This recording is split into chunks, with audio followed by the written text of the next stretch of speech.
appreciating the basic temperament of your patient, the composition of traits, so to speak. It's what makes them an individual, but yet there are these kind of core dimensions like introversion and extroversion, or stability and neuroticism, openness or not, that help modify how that person interacts with people, how they manage stress, what motivates them, how they express that motivation. So oftentimes you can simplify it a bit by thinking of a 2x2 table with the stable extrovert or the unstable extrovert, the stable introvert or the neurotic or unstable introvert.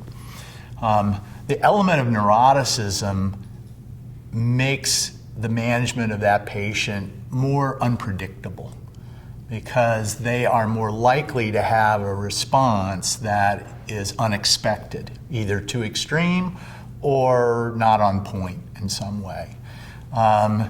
If you think about the stable introvert and extrovert, the major difference there is that introverts are punishment averse.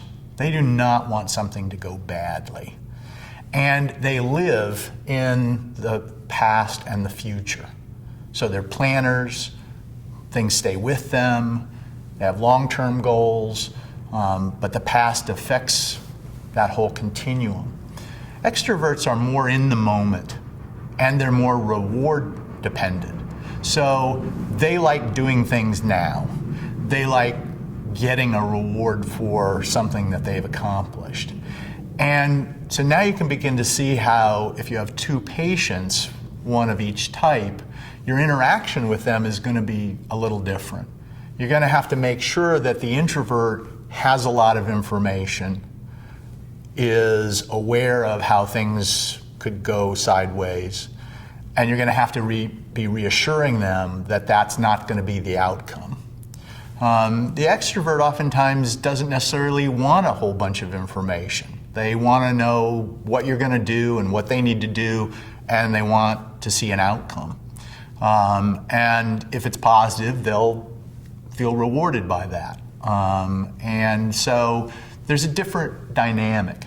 I think when we talk about catastrophizing patients, it oftentimes is that element of neuroticism or instability. Their mood states change quickly. Their moods are intense. It introduces an element of noise into the relationship. And so you're oftentimes chasing their distress as opposed to what the real issue was that set off that distress. So that requires an even more active management style.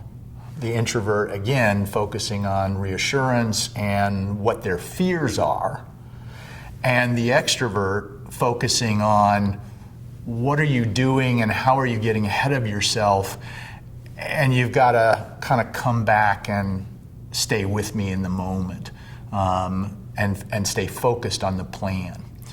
Once introverts get a plan ingrained, they stick with it. It's very hard to change them.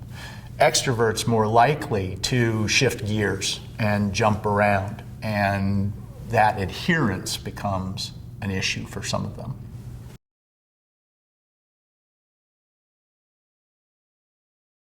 Doctors tend to be introverts because they've had to go through a very long period of training, and they're very much don't want anything bad to happen to their patients. And people who are in sales are very much reward driven. They're people who can deal with an unfamiliar setting, unfamiliar people, being turned down a lot, that would cause an introvert to wither away.